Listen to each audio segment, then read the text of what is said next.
오늘 우리에게 주신 하나님 말씀은 신약성경 요한계시록 2장 8절에서 11절 말씀 우리가 교독으로 봉독하겠습니다. 요한계시록 2장 8절에서 11절 말씀입니다. 제가 가진 성경은 신약성경 400페이지에 있습니다.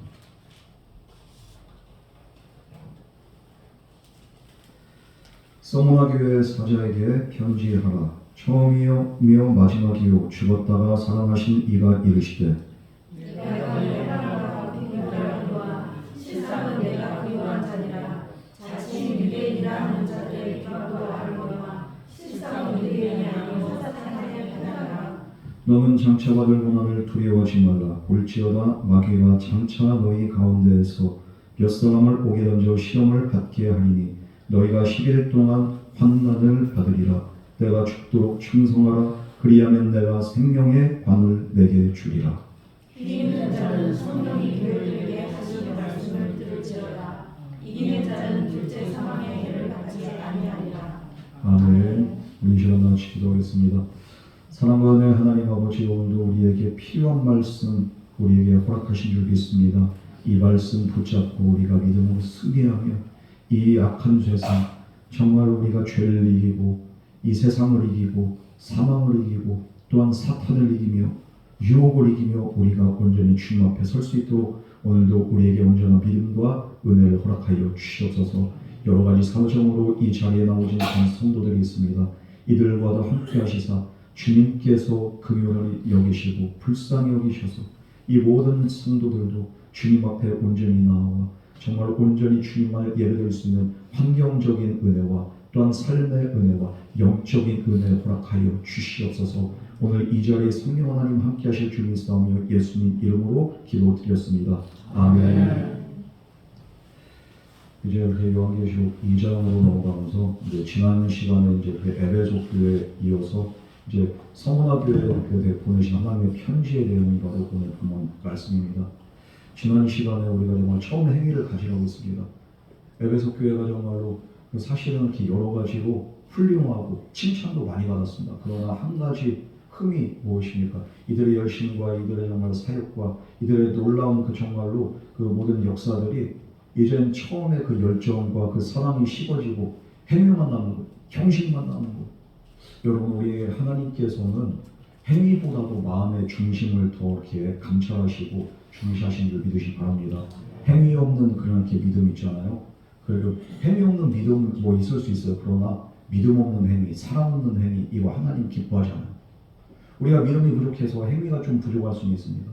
그러나 행위는 넘치고 내가 정말로 삶의 모든 것들 정말 하나님을 향한 그 헌신 넘치지만 내 마음 정작 그 중심에 하나님을 향한 그 사랑이 없다면 그건 하나님이 기억된 바된 그런 이렇게 모습이 아름답지가 않다고 합니다. 너는 그래서 처음 그렇게 행위를 가지라고 합니다. 첫사랑을 회복하라는 거예요. 오늘 우리가 정말로 처음 예수를 믿었을 때 그 모습처럼 우리가 정말 이렇게 뜨거운 사랑과 감격과 눈물이 있습니까? 어느 순간에 눈물이 마늘어버리고 이제는 정말로 주님 한 분만으로 내가 정말 행복한 게 아니라 다른 것 때문에 행복하고 자꾸 그렇게 외부적인 환경과 요건 때문에 내가 행복을 누린다면 이건 정말 우리가 식어져버린 그런 믿음의 사람이라는 거예요. 여러분, 우리가 회복해야 되는 게 뭡니까? 내가 처음 믿었을 때 그 뜨거움, 그 눈물, 그 기쁨과 벅찬 감격, 이것이 다시 회복되면 우리는 얼마든지 나의 십자가를 지고서 주님을 따라갈 수 있는 그런 영성의 사람이 될 수 있다는 겁니다. 우리가 열심히 하는 게 중요한 게 아니라 내가 얼마나 사랑하는가, 이게 가장 중요한 거예요.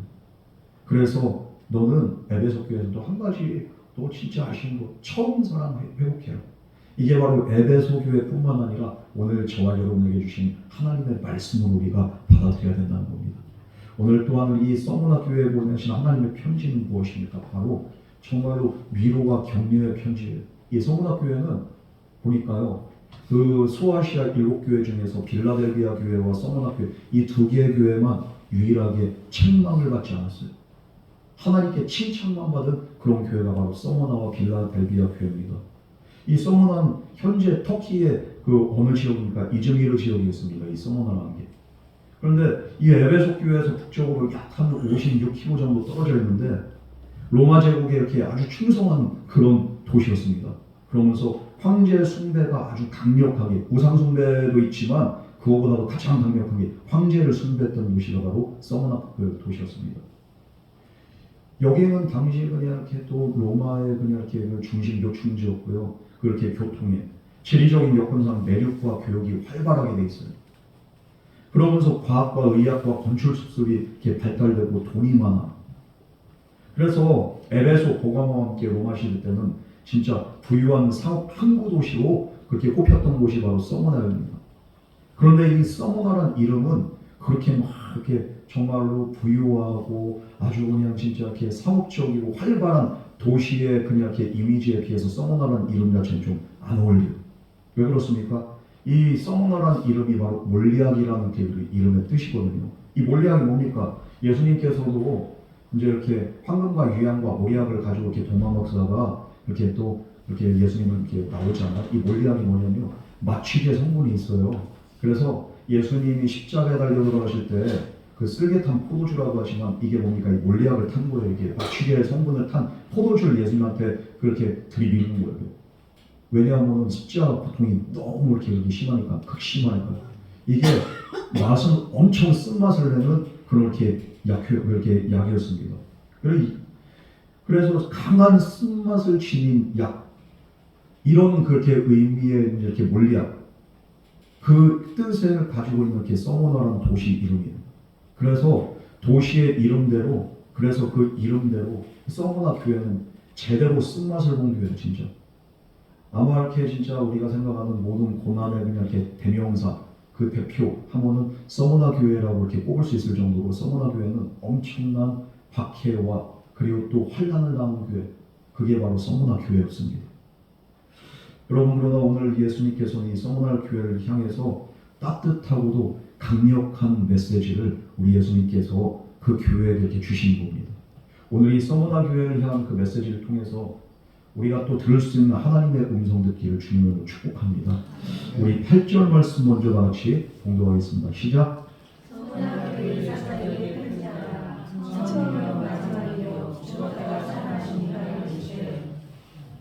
여기에서 그 각 교회마다 나타나신 예수님의 그 모습이 다릅니다. 어떤 교회는 근엄한 모습으로 나타나시고 어떤 교회는 정말 소망의 모습으로 나타나시고, 그런데 오늘 서머나 교회에 그 나타나신 예수님의 모습은 어떤 모습입니까? 근엄한 모습이 아니라 예수님의 그 능력과 예수님의 신성과 예수님 안에서의 참된 소망의 그 모습으로 예수님이 나타나신 거예요. 먼저 처음이며 마지막이요, 이렇게 말하고 있습니다. 서머나 교회 사자에게 보낸 그 편지인데요. 먼저 수신인이 서머나 교회 사자라고 했습니다. 이 헬라어로 앙겔로스라고 하죠. 천사라고 하는데 이 천사가 무엇입니까? 바로 이렇게 교회 지도자를 상징하기도 하지만 어떻게 보면은 수신인이 서머나 교회 전체 성도들을 말하는 겁니다. 예를 들어서 우리가 이렇게 옥돌 교회가 충북연에서 수시로 이렇게 공문도 오고 그리고 또 그게 또 이렇게 뭐가 이렇게 또 그 서신이 와요. 그런데 그 교회 수신자가 누굽니까? 그 교회 수신자는 이렇게 송석준 목사지만 그러나 사실은 우리 옥돌교회 전체에 보낸 그렇게 공문이거든요. 그게 연회에서 때로는 단리교 공부에서도 우리 교회에 이렇게 공문이 옵니다. 수신자는 송석준이지만 사실은 모든 이렇게 우리 그 교회 전체가 받는 그렇게 공문이거든요. 마찬가지로 이 서머나 교회 사자에게 보낸 이렇게 편지지만 이것을 받는 모든 이렇게 대상들은 누굽니까? 바로 서머나 교회 성도들입니다. 그런데 이 성도들을 이렇게 보낸 발신인의 모습이 바로 어떤 모습입니까? 처음과 마지막이라는 표현을 썼습니다. 처음과 마지막 된다는 걸 이 표현은 구약 성경에도 나오고 있어요. 이사야서 44장 그렇게 6절 말씀에 보면은 유일신이신 하나님의 모습을 자세하게 이렇게 서술했는데 거기에서 이렇게 나온 그 말씀 중 하나가 처음과 나중 되십니다. 예수님은 자신을 그 표현하는 그렇게 모습으로 나오는데 처음과 마지막의 모습으로 나왔다는 것. 무엇을 상징합니까? 바로 영원한 그 하나님이시고 모든 시간을 지배하시고 시간 위에 계신 분이시고, 왜냐하면 처음과 그 마지막 알파와 오메가는요 시작과 끝은요 누가 정합니까? 바로 하나님만이 시작과 끝을 정하는 거예요. 하나님이 규정하기 전에는 시작이 없고 끝이 없습니다. 그런데 여기서 분명히 말씀하고 예수님은 처음과 마지막이라는 거예요. 모든 시작도 예수님으로부터, 만물의 끝도 예수님으로부터, 온전한 주권자가 바로 예수님이라는 것을 우리에게 보여주고 있습니다. 뿐만 아니라 예수님은 정말 이 신성으로 존재하신 분이라는 거예요. 일반적으로 사람들이 예수님에 대해서 좀 이렇게 신성을 강조하지 않는 사람들은 이렇게 육신만 강조하는 사람들이 있어요. 이게 좀 이렇게 왜곡되는데 예수님은 우리가 분명히 아는 것은 완전하신 하나님인 줄 믿으시기 바랍니다. 예수님은 하나님이세요. 예수님이 시작과 끝이세요. 이 사실을 우리가 이렇게 인정하지 않는다면 이단이 되는 거예요. 그런데 예수님은 시작과 끝이라고 할 뿐만 아니라 죽었다가 살아나신 이 오늘 이런 모습으로 이렇게 예수님이 나타나셨다는 겁니다. 이것을 이렇게 직역하면 죽임을 당했다가 살아나신 분이라는 뜻이죠. 죽었다가가 아니라 죽임을 당했어요. 사망에게 쓰러진 것 같았어요. 그러나 살아나셨어요. 예수님의 부활을 강조하는 거죠. 지금 서머나 교회가 정말 여러 가지 상황 가운데 핍박과 환난 가운데 죽음과 같은 그런 고통을 지금 이렇게 지나가고 있습니다. 여기저기서 그냥 이렇게 막 핍박이 오고 고소고발이 들어오고 그러면서 잡혀간 성도들이 있고 죽는 성도들이 있고 이런 일들 가운데 교회가 죽은 것과 같은 그런 이렇게 상황 속에서 예수님이 나타나신 모습은 처음과 마지막으로 그리고 죽었다가 다시 사신 이의 모습으로 예수님께서 나타나셨다는 겁니다. 여러분 지금 서머나 교회가 겪는 고난과 죽음의 현실을 무엇으로 위로하시는가? 바로 부활의 소망으로 위로하시려고 예수님께서 서머나 교회에게 찾아오신 줄 믿습니다. 오늘도 내가 죽을 것 같고 내가 힘들고 내 인생 끝난 것 같지만 내 인생 끝이 아니라 죽음으로 끝이 아니라 부활로 우리는 정말로 영광으로 끝나는 것이 바로 우리의 인생이고 우리의 정말로 마지막인 줄 믿으시기 바랍니다. 세상 사람들은 그냥 끝났다고 하지만 우리는 끝이 아니에요. 왜냐하면 시작과 끝은 누가 정합니까? 우리 예수님이 정하는 거예요. 그리고 또 우리가 죽는다고 하지만 우리를 살리시고 또 우리에게 생명 주시는 분이 예수님이십니다. 예수님이 끝났다고 하기 전에 끝이 아닙니다.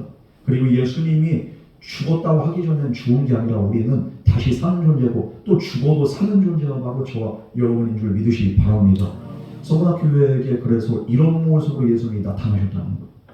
여러분 그래서 죽음을 이기신 예수님처럼 서머나 교인들도 예수님 바라보면서 예수님이 끝까지 하나님 말씀 안에서 정말 의를 이루어서 승리하셨잖아요. 너희들도 승리해라 이거.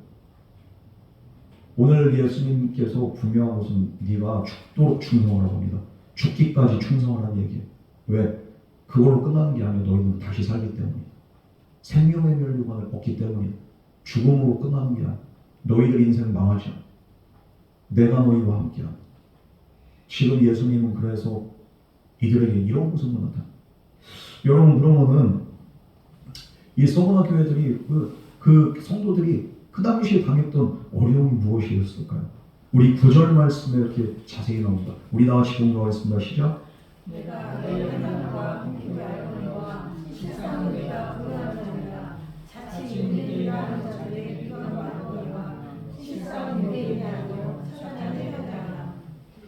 자, 주님께서 내가 내 환난과 궁핍을 안다고 하셨습니다. 안다고 하신 거예요. 무엇을? 환난을 먼저 환난을 얘기하는데 여기서 환난은 슬립시스라고 합니다. 이렇게 헬라어로 그리스어로요. 그런데 이곳이 압참, 눌림 이걸 말하는 거. 그러니까 영어로 말하면 프레스고 이렇게 프레셔 이게 이렇게 이게 슬립시스예요. 환난이 이게 압박을 받고 눌림을 당하고 그냥 진짜 이렇게 꼬꾸라지고 엎어지는 거예요 지금. 이것은 물리적으로 심리적으로 고통을 당하는 정말로 그런 모든 상태를 그렇게 포함한 게 바로 심리적 고통, 육체적 고통, 삶의 고통, 모든 압박감. 여기서 지금 살아오는 판을 걷는 것과 같이 신앙생활을 하고 있습니다. 오늘 우리가 얼마나 감사한지 몰라. 예수를 믿어도 누가 우리를 핍박을 합니까? 그런데 만약에 우리가 초대교회가 우리나라에 들어왔을 그 시기에 우리가 예수를 믿었다면 어땠을까요? 예수 몰래 믿어야 돼요. 그러면은 안 그러면 이렇게 죽는 거예요. 이게. 천주교도 처음 들어왔을 때 병이면 박해 때 그냥 얼마나 많은 성도들이 죽었어요. 이게. 몰래 믿어요. 사람들이 걸리면 죽으니까. 그리고 유명한 그 신부님도 계시지만 김대건 신부 이렇게 목 잘라서 참순하면서 죽었잖아요. 뿐만 아니라 우리 그 기독교 초기에 토마스 선교사가 최초로 조선에다 이렇게 성경책을 이렇게 배포하고서 대동강변에서 이렇게 그 죽임을 당하잖아요. 최초의 선교자 기독교에서 토마스 선교사가 이렇게 제대로 이렇게 전하지 못하고 성경책만 건네주다가 죽었어요. 그냥 거기서. 이때 우리가 만약에 태어났으면은 우리 어땠을까요? 진짜 상상도 못할 그런 이렇게 핍박과 환란 속에서 우리가 예수를 믿었어야 돼요. 지금 우리는 핍박이 없는 시대를 살고 있기 때문에 어느 정도의 환란과 어느 정도의 압박과 어느 정도의 눌림이 있었는지를 우리는 감히 상상할 수가 없어요. 분명한 것은 이들은 생명의 위협이 있었다는 것, 그리고 또 궁핍했다는 겁니다. 왜요? 기독교 그 신앙을 가진 사람들 사회적으로 매장돼서요 경제 활동을 할 수가 없어요. 어디에 가서 취직할 수도 없고요, 장사도 못하고 이들이 진짜 먹고 살기에 너무 힘들어요. 여러분, 예수님은 그러나 지금 서머나 교회 그 압박과 고통을 그리고 그들의 모든 궁핍함을 예수님이 아신다는 거예요. 당시 교회가 당하고 있던 그 계획된 그 비방과 그로 인한 손해 예수님이 다 알고 계셨다. 우리는 우리가 이렇게 어려움 당할 때, 내가 정말 힘들고 고난 당할 때 아무도 나를 몰라주는 것 같지만 그렇지 않습니다. 오늘 성경 말씀 분명히 말씀합니다. 내가 다 알고 있다는 거예요. 지금 고난이 그런데 이렇게 또 끝나는 게 아니죠. 서머나교회는 앞으로 더 큰 고난이 있습니다. 앞으로도 계속적으로 이어지는 그 환난, 이것 뿐만 아니라 교회 정말로 그 해체와 교회가 깨지는 그 위험까지도 예수님은 다 알고 계셨다. 이들은 보면 얼마나 가난했을까요? 얼마나 궁핍했을까요? 단순한 가난이 아니라 여기서 궁핍은 무엇을 말합니까? 바로 완전한 무력감 속에 빠져있는 상태. 아무것도 할 수 없으니까 경제활동도 안 돼, 생활도 안 돼. 그러면서도 정말 삶에 그냥 이렇게 생명의 위협을 느껴. 그러니까 사람이 저절로 어떻게 됩니까? 무력한 상태가 되는 거예요. 심리적으로도 깔아지고요. 그리고 삶의 의욕이 없어지고요. 그냥 아이고 주님 그냥 나 빨리 데려가요. 나 너무 힘들어. 이런 상태 되는 거예요. 나 살기 싫어 주님. 그냥 차라리 날 데려가세요. 우리 예수님께서 그런 상태에 있는 성도들을 알고 계셨다. 여러분, 우리가 분명한 것은요, 우리 주님은 우리의 모든 것을 다 아신 줄 믿으시기 바랍니다. 내가 힘들고 내가 외롭고 내가 정말 지칠 때 나를 위로할 사람 하나 없는 것 같이 이렇게 느껴질 때, 아무도 나를 몰라주는 것 같을 때 나를 아시는 분이 누구냐? 바로 나를 위해서 십자가에 달려 죽으시고 부활하신 나의 주, 나의 하나님, 나의 그리스도 예수님인 줄 믿으시기 바랍니다. 이 말이 무엇이냐? 예수님이 다 안다. 우리 주님도 우리의 고난을 아실 뿐만 아니라 우리의 고난과 우리의 아픔 가운데 함께하고 동행하신다는 그런 의미를 가지고 있어요. 여러분, 우리 예수님이, 성령 하나님이 내 안에 함께하심을 여러분 믿으십니까? 그러면요, 여러분이 어려움 당할 때, 여러분이 아플 때 나와 함께하신 내 안에 계신 그 주님도 나와 함께 이 아픔을, 이 고통을 겪고 계신다는 그 사실을 여러분이 기억하시길 주님을 축복합니다. 엔도 슈사쿠의 이렇게 치국이라는 그 소설에서 보면 이 일본 초기 교회 그냥 이렇게 신도들이 얼마나 고통당하고 진짜 어려운다. 그때 그냥 이렇게 외국인 선교사가 눈앞에서 성도들 죽어나간, 너 십자가, 너 그렇게 그 초상 안 밟을래? 너 이거 예수님 부인 안 할래? 그럼 네 눈앞에서, 아니 나를 죽이지 차라리 목사 앞에, 그냥 신부 앞에 그냥 성도들 하나하나씩 그냥 죽이는 거예요. 어떤 경우에는 성도들 그 썰물 때 그냥 이렇게 십자가 이렇게 어디 이렇게 갯벌에다 박아놓고서 물 차오를 때까지는 계속 그냥 이렇게 달아놓고, 그러면 물이 점점 차오르는 성도들. 그러다 그냥 이렇게 계속 차오르면 어떻게 됩니까? 익사하는 거예요. 거기서 묶여서 꼼짝달싹 못하고. 그런 모습 보여주면서 이래도 너 부인 안 하냐? 그 모습을 바라보면서 정말 갈등을 느끼는 예수님 어떻게 할까요? 하나님 어떻게 할까요? 밟어 그냥 밟어. 너에게 밟히기 위해서 내가 십자가 달린 거야. 아, 왜 침묵하십니까? 침묵한 게 아니라 너희의 슬픔과 내가 함께하고 있는 거야. 예수님의 음성이 그에게 이렇게 탁 들려오는 거야. 여러분, 우리 예수님께서는 우리의 모든 상황에 공감하시고 우리의 아픔을 아시고 오늘도 저와 여러분과 모든 상황 가운데 그것이 환난이 됐든 그것이 기쁨이 됐든 우리와 함께 공감하고 우리와 함께 하신 분이 바로 나를 사랑하신 우리 주님인 줄 믿으시기 바랍니다. 지금 소모나 교회가 비록 가난하고 힘들지만 예수님은 그래서 이들이 오히려 내가 너희의 환난과 궁핍을 알지만 실상은 내가 부유한 자다. 예수님이 그렇게 말씀하십니다. 극찬을 하시는 거예요. 왜 그렇습니까? 이들이 비록 믿음 때문에 어려움이 있고 가난하고 사회적으로 매장당하고 경제활동 못하고 삶이 어렵지만 믿음에 있어서는 이들이 그 누구보다도 가장 부유하죠. 왜요? 사람은 일반적으로 어려움이 있을 때 예수를 떠나게 돼 있어요. 시험 들고 낙심되면은 예배를 떠나고 교회를 떠나게 돼 있습니다. 사람의 습성 자체가 그래. 그러나 그들은 그럼에도 불구하고 이들은 믿음이 있기 때문에 견디고 있는 거예요. 이 믿음이 세상 그 누구보다도 부유하다는 거예요. 믿음에 있어서 이들은 부유한 자들이고 그리고 또한 예수님을 소유한 참된 은혜와 그 축복을 받은 자들이 그렇기 때문에 너희들은 사실은 실상은 너희들은 가난한 게 아니라 부유한 자다. 우리 예수님께서는 이들의 믿음을 극찬하고 계십니다. 여러분 우리가 무엇 때문에 이렇게 부유함을 이렇게 누리게 됩니까? 우리는 그냥 우리 집이 평수가 몇 평이고 내 통장 잔고에 그냥 돈이 얼마고 이런 부유함 때문에 우리는 이렇게 기뻐하지만 우리가 실상 내 안에 정말로 다른 누구보다도 나의 믿음 내 안에 있는 그 정말 예수님을 향한 그 뜨거운 열정과 사랑이 내 신앙생활이 누구보다도 부유함으로 말미암아 내가 정말로 기뻐하고 있다면 우리 예수님 그 믿음을 기뻐하시고 우리의 서문화 교회 성도들 위로하셨던 예수님의 그 음성이 바로 오늘 저와 여러분에게도 너는 실상 부유한 자다. 우리 예수님께서 칭찬하신 줄 믿으시기 바랍니다. 내가 갖고 있는 가장 존귀한 것은 뭡니까?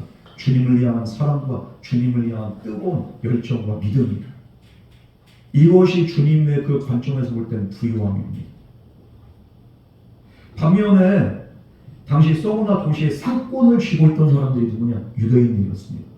이 사람들은 부유한 자가 아니라 오히려 가난하고 헐벗은 자들이 뿐만 아니라 이들은 사탄의 회당이라고까지. 하나님이 선택한 자들이 누굽니까? 처음에 아브라함을 통해서 하나님의 백성, 민족으로 선결하신 자들이 누구예요? 유대인들입니다. 그러나 이 유대인들을 우리 예수님께서 뭐라고 하십니까? 사탄의 회당이라고 하는 거예요. 사탄의 회당이라고 하는 거예요. 사탄의 모임이라는 거예요. 사탄의 공동체라는 얘기죠. 왜 그렇습니까? 이 서문화 교회가 왜 그러면은 고통을 당했는가? 그 시작이 누군가? 바로 유대인들이에요. 이 서문화 교회가 로마 황제의 숭배를 거부한다는 그 이유만으로 명목으로 유대인들이 관청에게 계속 민원을 넣는 겁니다. 계속 고소고발을 하는 겁니다. 그렇게 해서 성도들이 박해당하도록 유도를 하는 거예요. 오늘날도 그냥 얼마나 그냥 사람들이 예전보다 신고 정신이 특출해졌는지 몰라요. 뭐만 이렇게 이상하다 하면 신고 들어오죠. 교회도 이렇게 이상하다 싶으면 신고하고. 그런데 이게 얼마나 신고를 열정적으로 했는지 시도 때도 없이 신고를 하니까 도무지 교회가 예배를 드릴 수가 없는 지경까지. 예전에 정말로 중국에 있던 한인교회들 이렇게 진짜 다 어렵죠. 그나마 이렇게 정부 기관하고 이렇게 긴밀하게 이렇게 연결이 돼 있는 뭐 21세기 교회나 이런 교회들은 그래도 괜찮아요. 오늘의 교회 완전 박살났잖아요. 그냥 이렇게 그거 그냥 막 이렇게 커지다가 완전히 깨져가지고 완전 박살나고 교회 폐쇄되고. 그 외에도 한인교회들을 보면은 뭐 모일 때마다 민원 들어오고 신고 들어와가지고 공안들이 수시고 들이닥치는 예배를 도무지 드릴 수가 없어. 유대인들 마찬가지예요. 저것들 지금 황제 숭배를 해야 되는데 황제 숭배를 거부하고서 왜냐하면은 예수님을 주님이라고 했거든요. 그런데 황제 숭배하는 도시에서 이들의 주는 누굽니까? 바로 카이사르 그냥 이렇게 그 황제예요. 로마 황제를 카이사르라고 했는데 율리우스 카이사르 시저가 원래는 황제는 아니죠. 그런데 그 모든 이렇게 그냥 그 삼두 정치를 끝내고서 이렇게 그냥 왕권의 기틀을 만든 사람이 그거잖아요. 그래서 모든 황제를 카이사라고 했다. 카이사르라고. 근데 이 황제를 숭배하지 않는 거예요.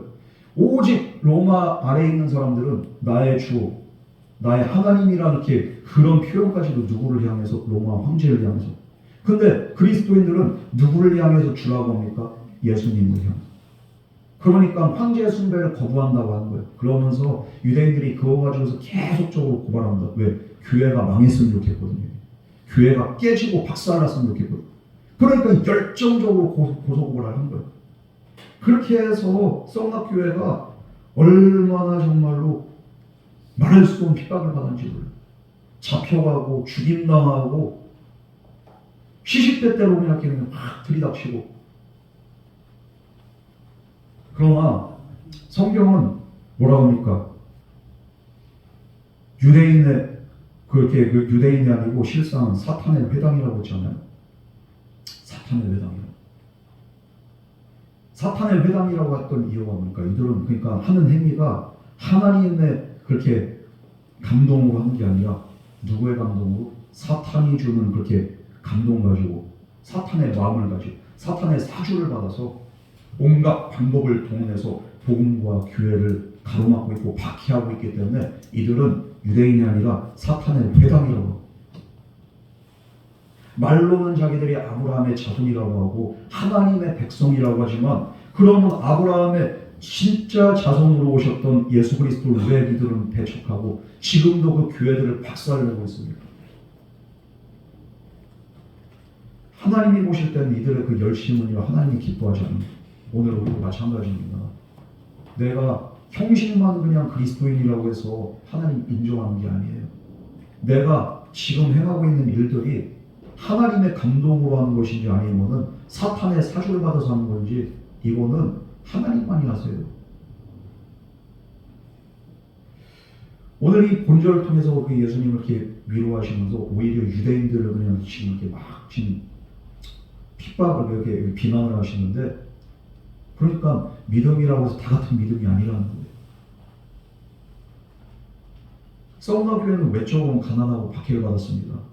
그러나 하나님의 눈에 진정한 부유한 자들은 유대인들이 아니라 그리고 로마 상권을 틀어진 자들이 아니라 누굽니까? 바로 서우나 교회 성도들이었다. 하나님이 칭찬하는 그렇게 성도 바로 서우나 교회 유대인이 아니라 오늘날 이렇게 교회가 많이 있지만 다 칭찬받는 성도가 아니고 다 칭찬받는 교회가 아닙니다. 교회가 크다고 해가지고 칭찬받는 게 아니에요. 오늘도 우리가 얼마나 주님을 사랑하는가. 손에 있는 부귀보다도 내가 얼마나 더 주님을 사랑하는가. 이 세상보다도 세상 유혹보다도 쾌락보다도 내가 얼마나 주님을 더 사랑하는가. 주님은 그걸 바라보시고 그런 자들을 넌 진정으로 정말 부유한 자고 내가 너를 정말 인정한다. 예수님께서는 칭찬하신다는 것. 바라기는 우리가 세상적으로 유명한 자가 아니라 주님 앞에 유명한 자가 되고 주님께 칭찬받고 인정받는 자 되기를 주님의 이름으로 축복합니다. 이렇게 예수님께서 서우나 교회를 칭찬을 하시자마자 그런데 또 살떨린 얘기를 하는 거예요. 칭찬은 칭찬으로 끝나야 되는데 아유 그렇게 칭찬했으면 이제 더 이상 이렇게 이제는 너희들 앞으로 내가 축복을 해주마. 이제는 해피엔딩으로 끝내줄게. 이래야 되는데 해피엔딩이 아니라 더 살떨린 얘기하고 10절 말씀 우리 다 같이 공부하겠습니다. 시작. 너는 장차 아들 그날을 두려워하지 말라. 볼지어다 아기가 장차 너희 가운데서 몇 사람을 오게 던져 시험을 받게 하리니 너희가 10일 동안 환난을 받으리라. 내가 저쪽으로 충성하라. 그러면 내가 생명의 하나님을 내게 주리라. 고난을 원하는 사람 아무도 없을 겁니다. 고난은 눈물의 골짜기를 지나가는 거고요. 인생의 가장 힘겨운 골짝, 곡절, 굴곡, 이게 바로 고난이에요. 고난을 즐거워하는 사람 아무도 없어요. 그런데 오늘 말씀 뭐라고 고난을 두려워하지 말라. 내가 고난을 없애줄 테니 두려워하지 말아라. 이게 아니라 너는 장차받을 고난을 두려워하지 말아라. 지금도 고난 받고 있는데 장차받을 고난 도대체 얼마나 더 큰 고난이 오길래 지금 이거 고난도 아닌 거예요. 지금 고난은 고난이 아닐 정도로 더 큰 고난이 온다는 거예요. 지금. 끔찍해. 그리고 이 고난은 지금 그냥 내가 겪는 고난보다 더 클 뿐만 아니라 일회성으로 끝나는 게 아니라 지속적으로 이렇게 찾아올 고난이 지금 암시하고 있어요. 지금. 고난 뒤에 고난이 이어진다는 거예요. 끊임없이 파도가 밀려오듯이 고난이 계속 이어진다는 거예요. 지금. 그러나 이런 고난이 몰려온다 할지라도 너희는 두려워하지 말아라. 은혜가 안 되죠. 우리가 정말 주님을 사랑하고 진짜 주님만을 바라보고 진짜 너는 진짜 대단한 믿음의 사람이야. 넌 정말 부유한 자야. 너는 궁핍하지만 모든 걸 가졌고 내가 너를 안다. 내가 너를 인정한다. 여기까지 받으면 주님 하면서 눈물 나오고 진짜 할렐루야 진짜 주님이 아신다니까 너무 이렇게 진짜 기쁘잖아요. 감격이 되잖아. 여기까지만 끝나면 얼마나 좋아. 근데 하다 그런데 넌 장차 더 큰 고난이 오는데 너 두려워하지 마. 이러면 눈물이 쏙 들어가는 거예요. 이게 뭐예요 이거? 또 온다고. 여러분 이런 주님의 음성들은 여러분 어떻겠습니까? 기쁘겠습니까? 아니면 감사가 넘치겠습니까? 아니면은 가슴이 철렁하겠습니까? 가슴 철렁하지. 아니 지금도 죽을 것 같은데 앞으로 온 고난은 더 큰 고난이 오는데 이건 한 번도 아니고 계속적으로. 왜냐하면은 여기에서 이렇게 장차 받을 고난, 이 장차 고난이 온다는 게 이게 어떤 형식이냐면은 계속적인 진행 형식으로 완료가 아니에요. 장차 올 일회성의 고난이 아니라 계속적으로 올 고난을 너는 두려워하지 마라. 여러분 인생이 좀 그런 것 같아요. 위기 하나 넘어가면 이렇게 좀 이제 행복할 것 같잖아요. 그런데 또 다른 위기가 이것도 넘어가다 보면은 이걸로 이제 이렇게 더 이상 이제 문제 없을 것 같죠. 해피 엔딩이 돼야 되는데 또 예상치 못한 또 다른 걸 이렇게 어려움이야. 어떻게 보면 우리 인생도 어떻게 살다 보면은 고난과 어려움의 연속이잖아요. 우리가 교회도 그렇고 신앙도 그렇고 어려울 때가 있어요. 근데 어려울 때 이렇게 넘겼다고 해서 이제는 어려움이 다 끝난 게 아니라 또 다른 어려움이 와요. 이건 어쩔 수 없는 거예요. 왜냐하면 우리가 이 세상 사는 동안에 이 세상은 눈물과 한숨뿐이고 죄로 인해서 정말 이 세상은요 계속적으로 하나님을 대적한 자들이 계속 나오기 때문에 우리가 이 세상 사는 동안에는 고난을 완전히 피할 수가 없습니다. 어쩌면 지금보다 더 큰 어려움이 올 수 있어요. 예수님도 분명히 말했어요. 서머나 교회 성도들한테 더 큰 어려움이다. 그런데 이 모든 고난 가운데 너희들은 두려워하지 말아라. 이게 현재 시제로 쓰는 거예요. 지금 계속 현재형이에요. 끝이 없다는 거예요. 고난이. 그러면 어떤 고난이 오느냐? 예수님이 구체적으로 말씀하십니다. 몇 사람이 옥에 갇힌 시험과 박해를 받을 것과 그 기간이 열흘이 된다는 거예요. 여기서 몇 사람이라고 했지만 몇 사람. 너희 가운데 마귀 새끼가 그냥 몇 사람 옥에 던져서 시험을 받게 한다는데 과연 정말로 몇 사람밖에 안 될까요? 그거는 상징적인 숫자예요. 몇 사람. 정확하게도 얘기를 안 하신 거니까 적지 않은 사람들이 옥에 던져집니다. 그러나 왜 몇 사람이라고 하냐? 그렇다고 해서 전부는 아니거든요. 이게. 너희들 전체가 다 옥에 이렇게 들어갈 것이다 이게 아니라 그 중에서도 잡혀 들어갈 사람들이 누군지는 모르지만 근데 그 수가 주님이 말씀하신 몇 사람이지만 적지는 않을 겁니다. 열흘이라는 시간이요. 이게 요한계시록에서 이렇게 종종 나오는 숫자가 10, 그리고 이렇게 또 7의 배수, 그리고 7, 그리고 12 이런 숫자들이 나옵니다. 나열이 됩니다. 그럼 이렇게 열흘이라는 말은 뭡니까? 이거는 세상적인 이렇게 사이클에선 10이 뭡니까? 끝나는 숫자예요, 이게. 그래서 10은 한 주기의 끝으로 봅니다. 그러니까 열흘 동안 너희가 이렇게 이 고난을 받을 것이다. 무엇입니까? 제한된 시간이지만 제한된 시간 속에 적지 않은 짧지 않은 시간 동안에 완벽한 고난을, 완전한 고난을 너희들 이렇게 당하게 될 것이다. 열흘이 아니라 진짜 열흘이면 얼마나 좋겠습니까? 열흘이면 금방이 10년 될지 100년 될지 1000년 될지 알 수가 없어요. 왜냐하면 세상적인 주기에서 이렇게 뭐 그렇게 끝이기 때문에 열이라는 숫자. 그러나 주님께서 몇 사람이란 일단은 한정된 그렇게 대상을 얘기하셨고 열흘이라는 상징적인 그 기간을 그렇게 말씀하시면서 너희들이 고난을 받게 되지만 그러나 이것은 영원한 고난이고 영원한 끝이 아니라는 것. 예수님 여기에 우리가 이렇게 중점을 둬야 됩니다. 이 환란이 물론 예수님 관점에서는 길진 않습니다. 우리 인간의 관점에서는 길 수도 있어요. 그런데 하나님의 영혼의 관점에서는 짧은 시간이에요. 열흘과 같은 시간이죠. 어떻게 보면. 그러나 제한된 시간의 고통이 분명히 너희들에게 있을 것이다. 이거를 우리 예수님께서는 말씀하시는 거예요. 여러분 여기까지 들으면 어때요? 은혜가 됩니까? 아니 다 하신 다음에 왜 자꾸만 물으세요? 내가 뭘 잘못했는데 이렇게 할 수 있는 거예요 지금. 아니 도대체 내가 뭘 잘못했다고 자꾸만 물어보는 거예요? 왜 나만 갖고 그래? 이럴 수 있어.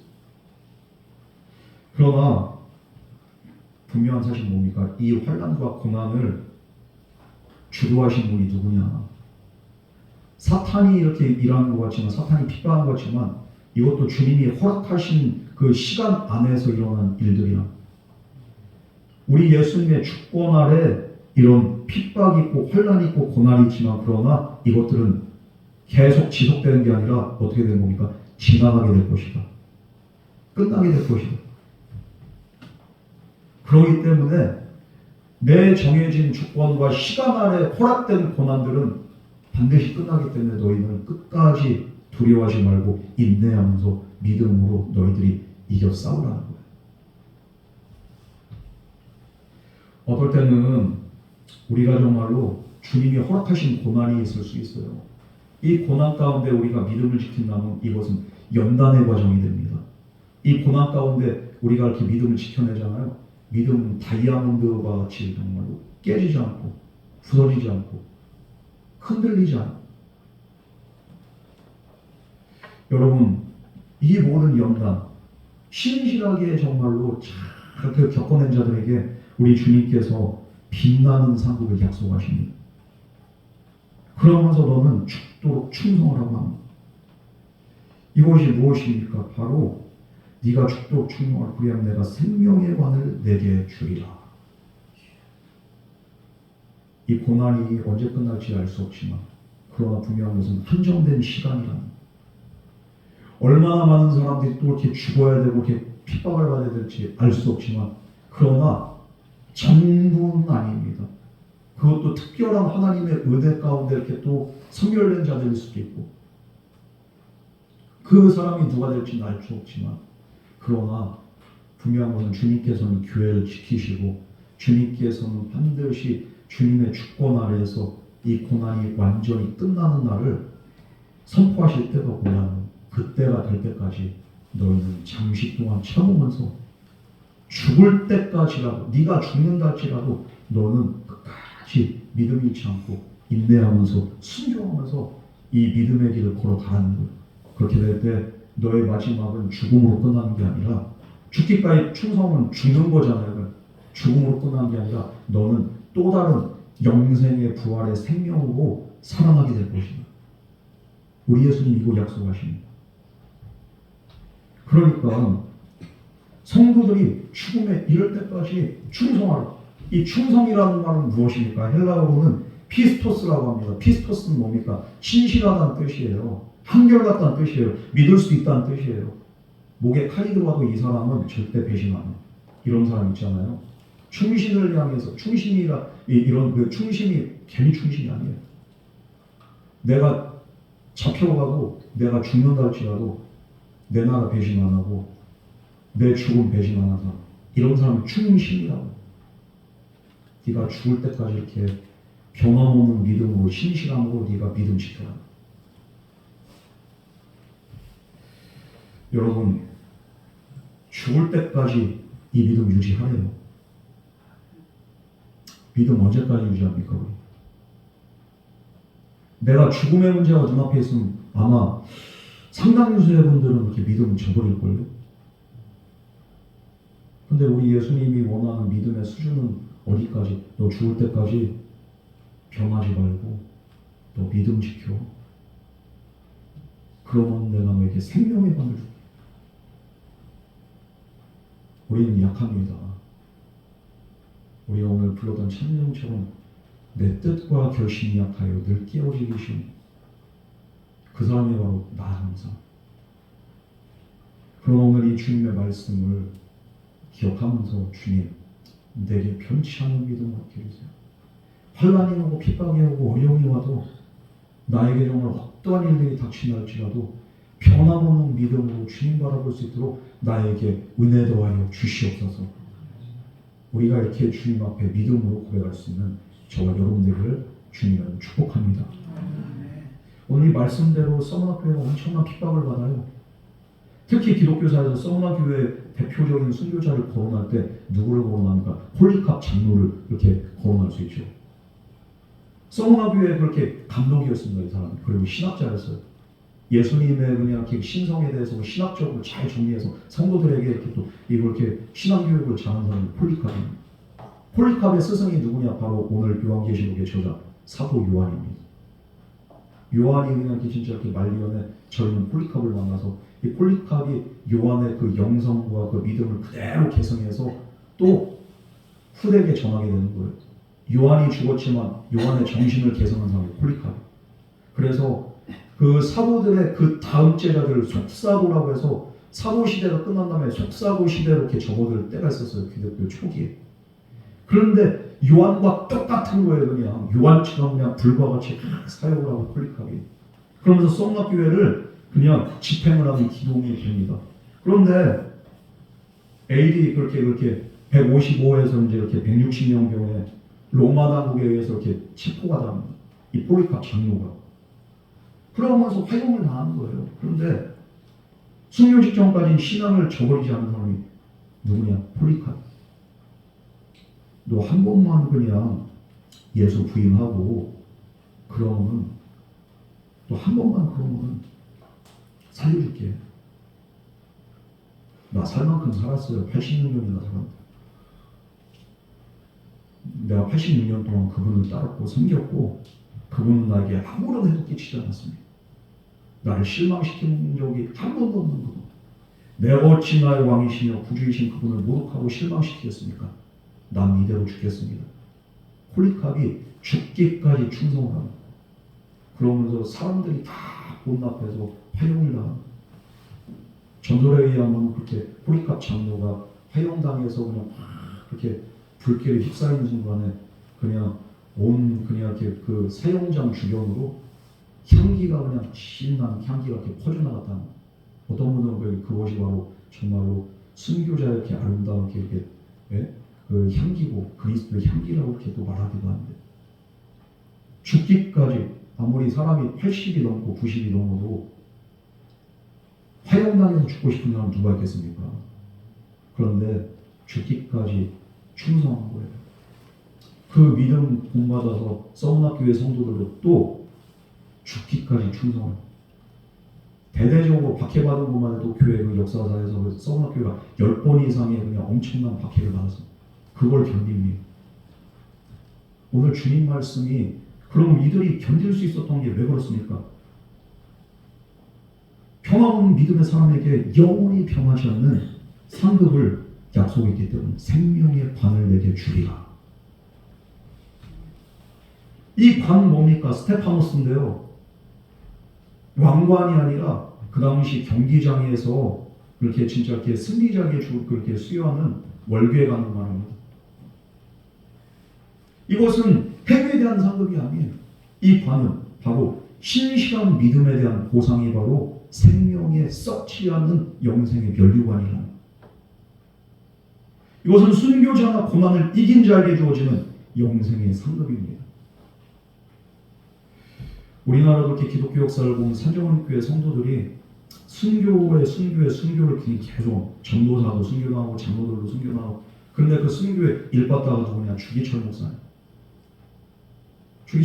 마지막 그냥 이렇게 5번째 감옥에 끌려가기 전에 이제 나의 5가지 기도 제목이라 설교를 하고서 설교 끝나고서 이렇게 잡혀가는 거예요.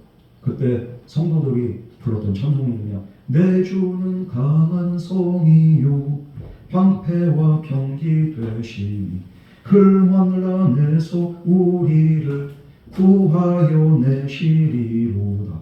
이 찬송을 하면서 목사님 잡혀. 그리고 나서 성도들은 그 이후에도 계속적인 그 핍박이 있었지만 이 찬송을 하면서 버티는 거예요.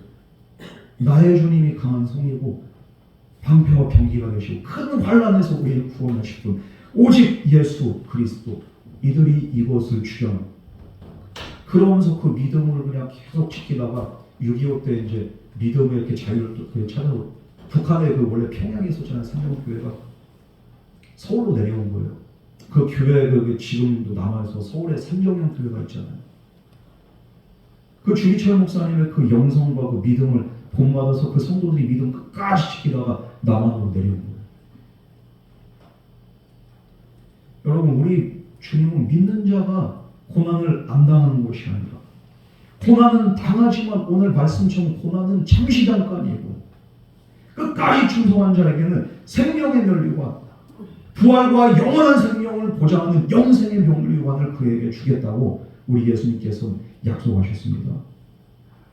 우리가 알아야 되는 것은 무엇입니까? 고난의 끝은 죽음이 아니고 사망이 아닙니다. 영광인 줄 믿으시기 바랍니다.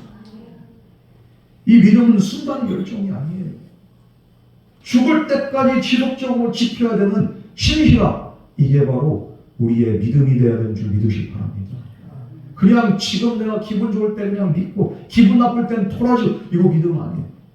내가 기분이 좋든지 안 좋든지, 내가 이래서 시험 들고 저래서 시험 들고 이래서 그냥 이렇게 좀 내가 가난해서, 내가 병들어서, 내가 사업 방해해서, 내가 억울해서, 내가 속상해서, 내가 오해를 받아서,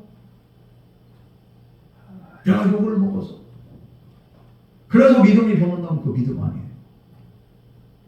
오늘 말씀은 어떠한 환난과 어떠한 억울함이 온다 할지라도 너는 죽을 때까지, 심지어 죽을지언정 너는 충성하고 믿음을 지켜라, 이 말이에요. 그렇게 할 때 내가 너에게 생명의 관을 주리라.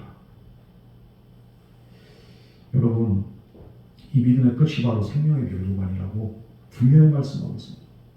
신앙생활은 내가 감정적으로 하는 게 아니라, 내 기분 내킨 대로 하는 것이 아니라, 변함없이 한결같이 신실하게 끝까지 배신하지 않고 충성된 믿음으로 우리가 하는 게 바로 우리의 신앙생활이라는 거예요. 주님 모실 때 정말로 한결같이 변함없는 그런 충성된 저와 여러분 되기를 주님을 축복합니다. 여러분, 그 개를 봐도요, 명품 그렇게 명견이 있고 똥개가 있어, 직종이 있어요. 명견과 똥개의 그 차이가 뭡니까? 명견은 충직합니다. 주인을 끝까지 그냥 이렇게 보호합니다. 자기가 죽을지언정 주인을 다 보호하는 게 그게 바로 명견이에요. 똥개는 어떻게 합니까? 이게 그냥 산에서 들짐승 나오면 어떻게 합니까? 그냥 지가 먼저 도망가, 똥개는. 그러나 명견은 어떻게 합니까? 진돗개로 진짜 70년대, 80년대 노랭이 이런 것들, 이게 등발도 얼마나 좋아. 표준 체형으로 그냥 지도 뭐 그냥 작기에 그냥 이렇게 호리호리하게 이렇게 하지만, 옛날 그 진짜 명견들은, 진돗개들은요, 등치가 그냥 이렇게 한 등치 한 거예요. 그런데 또 얼마나 충성스럽고 충실한지 이 개들이 죽을 때까지 싸우는 거예요. 멧돼지하고 싸우고 들짐승하고 싸우는 거예요. 왜? 주인을 그냥 지켜야 되니까. 세상에서도 명견과 똥개를 구분하고 충신과 감신을 구분합니다. 우리 주님도 마찬가지예요. 정말로 참된 믿음의 성도가 누구냐? 죽을 때까지 배신하지 않는 자. 여러분, 우리가 주님이 인정하는 그 믿음의 사람 다 되기를 주님으로 축복합니다. 우리 11절 말씀 다 같이 공부하겠습니다. 시작.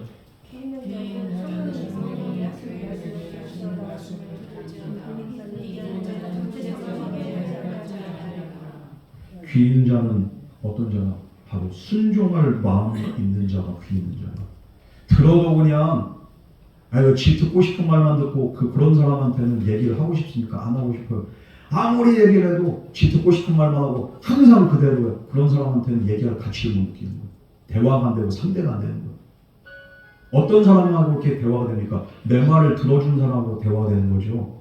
귀 있는 자가 어떤 사람입니까? 바로 하나님의 말씀을 그대로 듣고서 순종하는 마음이 있는 사람들이 바로 귀 있는 자들이랍니다. 오늘도 이렇게 하나님의 말씀 동일하게 선포되지만 어떤 자에게는 거슬리는 말씀이고 어떤 자에게는 정말 아멘이 되는 것. 아멘이 된 자에게는 어떤 이렇게 무엇을 요구하십니까? 바로 하나님의 말씀을 들어서 그대로 순종하라는 거예요. 죽기까지 충성하라는 그 말씀을 듣고 순종하라는 겁니다. 그게 바로 성령이 교회에게 하신 말씀이라는 겁니다. 여러분, 그러면서 이기는 자는 둘째 사망의 해를 받지 아니하리라. 너 죽기까지 충성해. 죽기까지 충성이라. 오늘 결론적으로 그런 것. 이것을 충성할 때 생명의 멸류관을 맞고 둘째 사망의 해를 받지 않게 될 것이다. 그러니 아무리 힘들고 괴로워도 너는 십자가만 바라보고 멸류관을 바라보고 너는 끝까지 승리하고 충성해서 이기는 자가 되라. 여기서 이기는 자는 그냥 한 번으로 그냥 이렇게 이기고 끝나는 게 아닙니다. 계속해서 이겨야 된다는 거예요. 여러분 신앙생활이 그냥 이렇게 한 번 그냥 이렇게 위기를 넘고서 이렇게 이기고 승리하고 난 다음에 이렇게 더 이상 이렇게 위기가 없으면 얼마나 좋겠습니까? 그러나 계속해서 이렇게 위기는 계속 온다는 거예요. 계속 유혹과 혼란과 핍박은 우리를 계속 흔듭니다. 그래서 처음에는 열심히 이기는데 나중에 변질된 사람들은 왜 그렇습니까? 처음에는 승리했어요. 근데 나중에는 계속 실패하는 거예요. 오늘 그 이긴 자는 어떤 자들입니까? 이것도 현재 완료가 아니라 그냥 진행으로 나간 시제가 계속적으로 이겨내서 끝까지 그냥 이렇게 믿음의 끝을 보는 자들에게는 어떤 은혜가 있냐? 둘째 사망의 해를 받지 않게 되는. 여러분, 둘째 사망이라는 표현을 썼습니다. 그럼 첫째 사망이 있다는 얘기죠. 첫째 사망은 뭡니까? 바로 육체의 죽음을 의미합니다. 그리고 오늘 본문의 둘째 사망은 무엇입니까? 바로 영적인 죽음을 의미하는 거예요. 영원한 형벌, 불못에 던져지는 것, 영원한 지옥의 형벌, 이게 바로 둘째 사망입니다. 이곳에서 유황과 불못의 고통, 내가 의식이 있는데도 이 고통이 지속됩니다. 이게 바로 둘째 사망입니다. 오늘 말씀 통해서 우리가 아는 게 뭡니까? 인간 죽는 걸로 끝나는 게 아니라는 거예요. 둘째 사망은 영원한 멸망인데 죽는 걸로 끝난 게 아니라 그 뒤에는 영원한 형벌이 있고 멸망이 있다는 것을 우리에게 알려줍니다. 이 멸망은 사라지는 멸망이 아니고 우리가 일반적으로 생각하는 멸망, 그러니까 소멸을 말하죠. 근데 지옥에서는 소멸되지가 않아요. 존재가 계속 있어요. 지옥에서 그렇게 형벌받는 자는 존재 그 자체고요. 그리고 또 모든 것을 다 느낍니다. 그러면서 영원히 고통을 겪는 그런 상태에 빠지게 됩니다. 존재하지만 고통당해요. 고통의 끝은 죽음이고 소멸이 돼야 되는데 소멸되지 않고 계속 영원히 존재한다는 거예요. 이게 바로 둘째 사망이라는 거예요.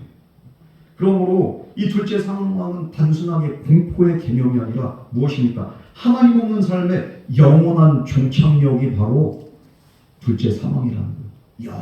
영원한 형벌입니다. 여러분, 우리 그리스도인 때로는 죽을 수 있어요.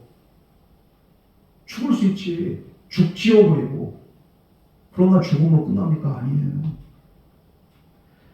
하나님과 영원히 우리가 이렇게 살 수도 있고요. 아니면은 죽음 다음에 둘째 사망에 들어갈 수도 있다는 거예요. 여러분, 둘째 사망은 하나님과 영원히 분리되는 겁니다. 하나님과 분리되면 끝나는 거예요. 이 둘째 사망의 해를 받지 않을 것이라는 말씀은 누구에게? 끝까지 믿음을 지킨 자들에게 이런 은혜가 있게 된다는 거예요.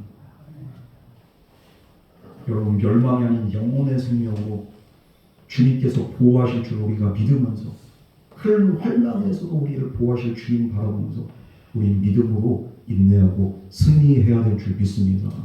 아무리 비바람이 우리 앞길을 막아도, 험한 파도가 나를 그렇게 크게 향해서 덮쳐온다 할지라도, 아무리 환난과 유혹과 핍박이 온다 할지라도 나는 내 믿음 지키면서 이 길을 그녀한테 내가 끝까지 완주해야 돼. 서머나 교회는 당시 세상이 볼 때 얼마나 무력하고 얼마나 볼품없고 성도들은 가난하고 교회는 진짜 이렇게 지지분상했겠습니까? 이렇게 핍박받는 교회 대표가 바로 서머나 교회입니다. 그러나 우리 주님 앞에서는 가장 부유하고 칭찬받는 교회였다는 그 사실, 그리고 또 이 7교회 중에서 책망이 없는 교회였다는 그 사실, 우리가 이걸 기억해야 됩니다. 어떻게 보면 우리 입장에서는 그렇죠. 이렇게 칭찬받고 그리고 이렇게 진짜 책망이 없는데 이 정도면 얼마나 훌륭합니까? 이런 교회 하나님이 고난에서 건져줘야지, 보호해 주셔야지, 이런 교회 보호받아야지 이렇게 마땅한 거 아니겠습니까? 그러나 주님은 그런 분들에게 고난을 두려워하지 말고 죽도록 충성하라고 말씀하세요.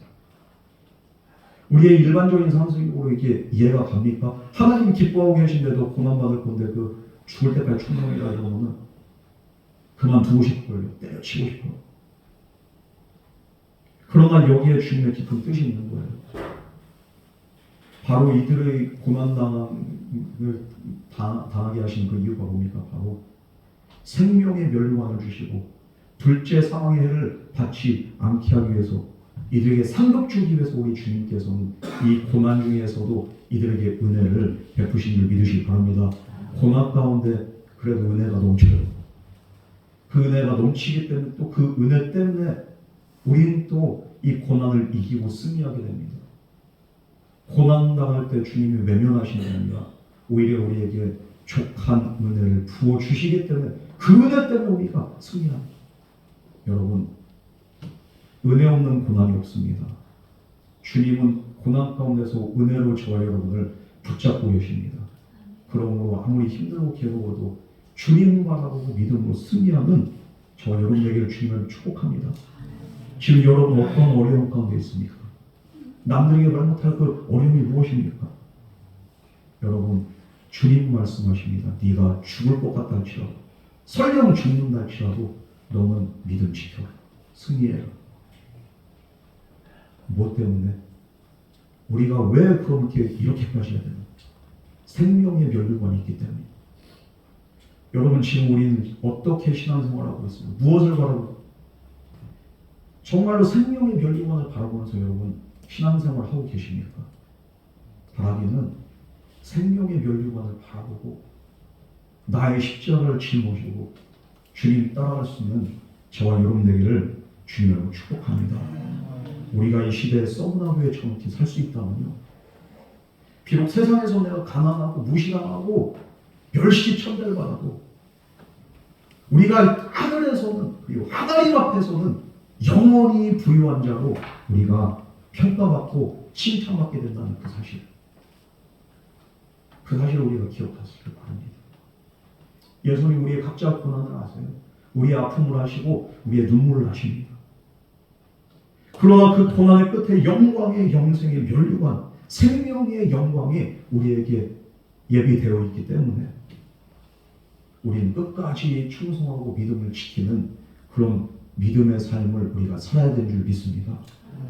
이렇게 서머나 교회처럼 책망이 아닌 칭찬을 받을 수 있는, 주님이 오시는 그날에 영광 중에 주님 앞에 나갈 수 있는 저와 여러분 되기를 주님을 축복합니다. 우리 시간 같이 기도하겠습니다. 사랑의 하나님 아버지, 이 세상이 고난으로 끝나는 것이 아니라 정말로 고난 위에 있을 그 영광을 바라보며 우리가 믿음으로 인내하며 충성하게 하여 주시옵소서. 사람의 평가가 아니라 주님의 평가와 칭찬을 받는 자 되게 하여 주시옵시고, 끝까지 이겨서 생명의 관을 받는 자가 될 수 있도록 주여 우리에게 믿음과 은혜를 도와여 주시옵소서. 주님 오는 그날에 부끄러움 당하지 않고 영광 중에 나갈 수 있는 서문화 교회 성도들과 같은 믿음, 다이아몬드와 같은 믿음 우리에게 허락하여 주시옵소서. 이 모든 말씀 거룩하신 예수님의 이름으로 간절히 기도드렸습니다. 아멘.